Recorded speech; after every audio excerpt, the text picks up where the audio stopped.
Hello and welcome to the Emotional Healing Centre's video series. Today we're going to talk about why and how to say no without feeling guilty. I know it's very hard for some of you, so keep watching this video. I like to start this video with two questions to you. When you were born, you were a little baby. Who are the two people you can be guaranteed would be there? Think about it for a moment. No, it's not your mother and your father. Your father doesn't need to be there. It's, yes, your mother. But the other important person that's going to be there is you. And I'd like you to think, at your funeral, who's the one body you can be guaranteed is going to be there? Well, of course, it's you. So the only person you can be guaranteed that's going to be at both places, at your birth and at your death, of course, is you. So this is your journey, a long life. And I like to show it as if we're a car. We're journeying from one point to another point in our car. And our car really represents our vehicle, our body. So if you look at that, this journey, the only one you're really responsible is for getting this car from A to B.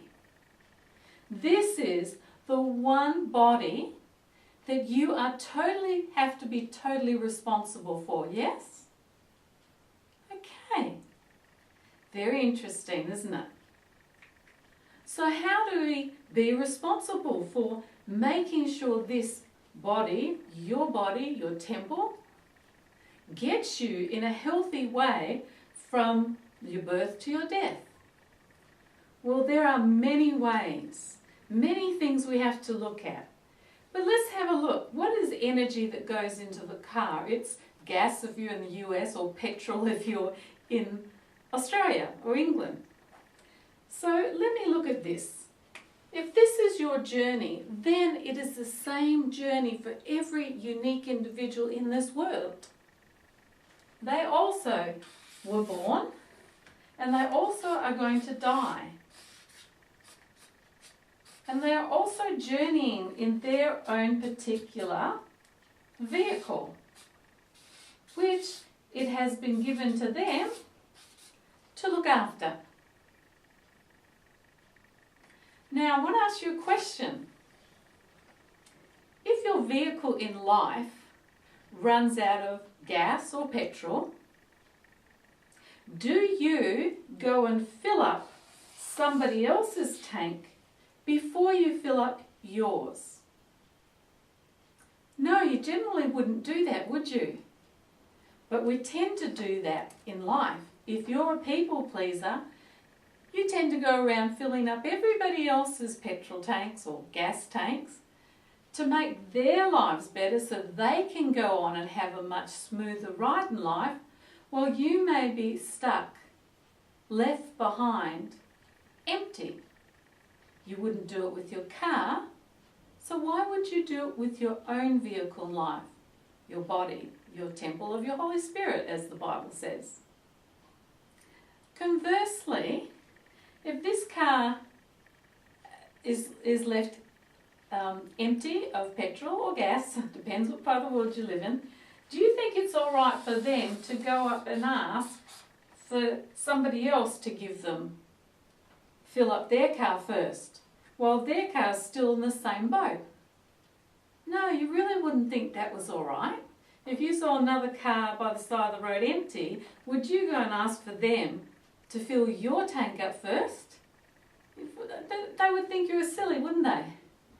And yet sometimes the entitled type of people in the world don't even care that your gas is empty, your tank's empty, and will maybe go and ask you to fill up theirs anyway. Ridiculous, isn't it? When we see it in this context. But we do it in life. Some people pleasers will gladly give to others before they've filled up their own tank. And some entitled, selfish people will ask for their tank to be filled up even though somebody else's tank is empty. Aren't we crazy? So the question is, if we are responsible to get ourselves, our bodies, in a nice, healthy and whole way from point A, our birth, to point B, our death, how do we energize this body to go forward in the best possible way?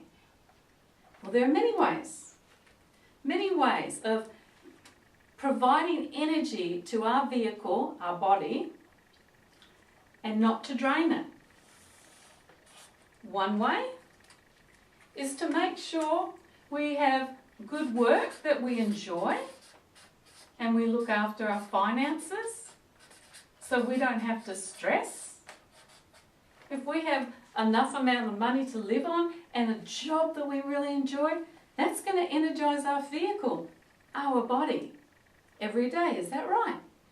And whose responsibility is that but ours? It's not somebody else's car, and we're not responsible for theirs either. This is our responsibility. What other things can you think of that will give energy to this car, to our vehicle? And making sure we have good, healthy, energizing friends and family that we hang out with. Friends that when we leave, we feel topped up as if someone's put energy into our car. Not ones that deplete us and keep asking from us for things. So that's our responsibility to give to us so that we can continue on our journey in life in a much more energized way. Can you think of any other things that energizes you? What about hobbies? Hobbies that you really love, that really excite you, that you find great pleasure in, and you maybe get to be creative in. These are things that will energize your journey through life. And whose responsibility is it to find these? Well, it's yours. All right, what else will energize us in life? Well, there's an obvious one that will really energize us, and that's good food. Healthy, good, nutritious food. Not the packaged food that has no energy in it because it's dead, but healthy, alive food that makes us feel alive. That's one of the best energizers I can think of. So what about doing things that also makes you feel healthy? Like exercise. Exercise so that you don't get sluggish. You know, stretching your body so the muscles don't contract and you're in pain. Exercise, but in the form that you love. If it's swimming that you enjoy and energizes you, do swimming. If it's walking that energizes you, do walking. It goes back to that old saying, know thyself. I think that's one of the number one most important things. Every philosopher from Socrates to Jesus Christ even said, know thyself, to even, any philosopher that you can think of. One of the most important things was know thyself. So know which exercise vitalizes you. Know which food is good for you, because some food may not be good for you but may be good for others. Know which hobbies you enjoy, and that may mean trying quite a few before you find them. Finding friends, taking time to find good friends, and getting rid of old people in your life that are dragging you down. And spending the time finding a work that you enjoy. Also spending time finding some spiritual practice that will energize you. Now, it doesn't have to be going to church. It can be a walk in nature or meditation. All these things help to calm our body and in the long run actually will help you go from point A to B in a much more enjoyable way. So, looking at this, it's fully our responsibility, each and every one of our responsibilities, to fill our vehicle, our bodies, with the most pleasant experiences before we start filling other people's tanks. If we start filling other people's tanks before ours is filled up, we are much more likely to run dry. And then we'll be of no use to anybody. And I guess that's why Jesus said in the Bible, and I'm not particularly religious, I'm more spiritual, but I do get a lot of clients who are religious in my practice. And Jesus always said, love thyself before you love others. And these are the ways of loving yourself first. When you're totally tapped up, topped up with all these things, and you're just in joy, then, and only then do you have the energy to spread it around to others. But realize when people are asking you for things, ask yourself this question: are they capable of doing that for themselves? Or is there somebody else who can help them better than I can? Don't just jump in and rescue them. You may like to look at my other video about codependence. That will help you understand the type of people maybe you're getting into relationships with that drain you. The other thing is, if people want to ask you for something and you feel so guilty to say no, another hint I give my clients is always to just put them off a bit. Say, I'll need to get back to you. Maybe I need to look at my diary, or I need to ask my partner.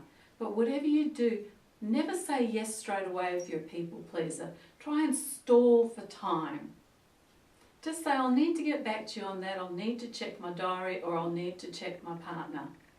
And then go away and really dig deep into yourself. Do I have the energy right now to help them?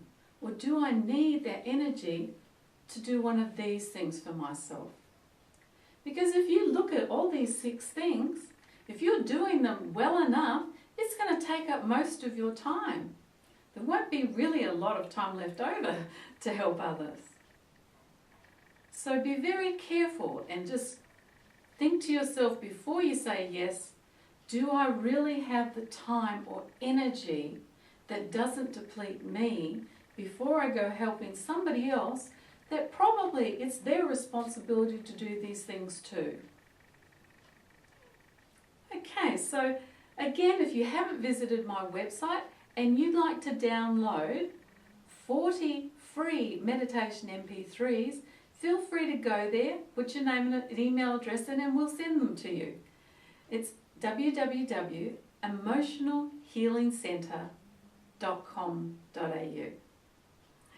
On a quite a hilarious note, one of my clients, after me showing her this, she decided to get an actual little Bowser tattooed on her hand, just to keep reminding, I need to fill myself up. I need to fill myself up in all these ways instead of filling somebody else up first that may be depleting me.